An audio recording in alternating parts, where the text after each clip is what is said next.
চামড়া শিল্প বাংলাদেশের দ্বিতীয় বৃহত্তম শিল্প।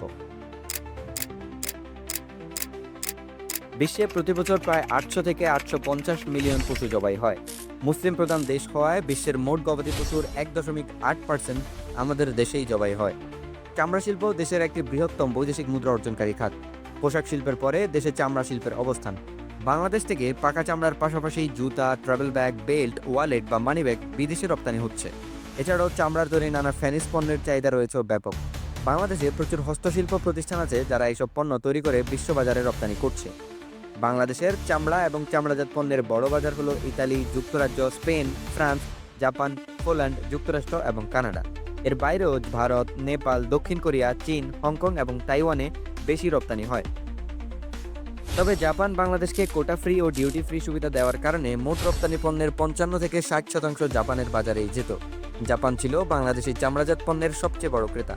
তবে বর্তমানে নানান প্রতিবন্ধকতার ফলে বিশেষ করে পরিবেশ বান্ধব উপায়ে বাংলাদেশ চামড়া প্রক্রিয়াজাতকরণ করছে না বলে আজ এই বড় ক্রেতা হারিয়েছে বললেই চলে। তবে বর্তমান 2024 সালের হিসাব অনুযায়ী জার্মানি বাংলাদেশের সবচেয়ে বড় ক্রেতার ট্যাগ অর্জন করেছে।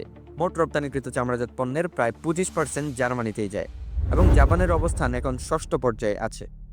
বিশ্বের চামড়া ও চামড়াজাত পণ্যের বাজার এখন প্রায় 240 বিলিয়ন মার্কিন ডলারের, আর এর মাত্র 3% যোগান দেয় বাংলাদেশ। ট্যানারি ছাড়াও বাংলাদেশে 110টি জুতাসহ চামড়াজাত পণ্য উৎপাদনের শিল্প কারখানা আছে। চামড়া প্রক্রিয়াজাত করার জন্য আছে 271টি শিল্প কারখানা। এর মধ্যে এফএক্স, এফবি, পিকার্ড বাংলাদেশ, জ্যানিস, আকিজ, আরএমএম, বেঙ্গল এবং বের রয়েছে নিজস্ব ট্যানারি ও চামড়া প্রক্রিয়াজাতকরণ কারখানা। সঠিক কোনো পরিসংখ্যান না থাকলেও প্রতি বছর 350 থেকে 400 মিলিয়ন জোড়া জুতা তৈরি হয় বাংলাদেশে। ট্যানারি সংশ্লিষ্ট বিভিন্ন সংগঠনের তথ্য অনুযায়ী বাংলাদেশে প্রতি বছর 1,65,00,000 পিস কাঁচা চামড়া সংগ্রহ করা হয়। এর মধ্যে ছাগলের চামড়া 1 কোটি, গরু 50 লাখ, ভেড়া ও মহিষ মিলে প্রায় 15 লাখ পিস। অর্থাৎ সব মিলিয়ে প্রায় 23 কোটি বর্গফুট চামড়া পাওয়া যায়। আর এই চামড়ার প্রায় অর্ধেকই পাওয়া যায় কোরবানির ঈদের সময়। 1990 সাল পর্যন্ত কাঁচা চামড়া বা ওয়েট ব্লু লেদার এবং প্রক্রিয়াজাত চামড়া বা ক্লাস লেদার রপ্তানি করে আসলেও এখন বেশি রপ্তানি হয় ফিনিশড লেদার। সারা দেশে সবচেয়ে বেশি ট্যানারি ছিল বুড়িগঙ্গার তীরে হাজারীবাগে। পরবর্তীতে বুড়িগঙ্গার দূষণ রোধে 2017 সালে ট্যানারি শিল্পকে হাজারীবাগ থেকে সাভারের হেমায়েতপুরে স্থানান্তর করা হয়েছে, যার ফলে বর্তমানে সবচেয়ে দুর্গন্ধযুক্ত এলাকায় পরিণত হয়েছে সাভার। 2024-25 অর্থ বছরে চামড়া শিল্প থেকে মোট আয়ের পরিমাণ দাঁড়িয়েছে প্রায় 1.7 বিলিয়ন মার্কিন ডলারে।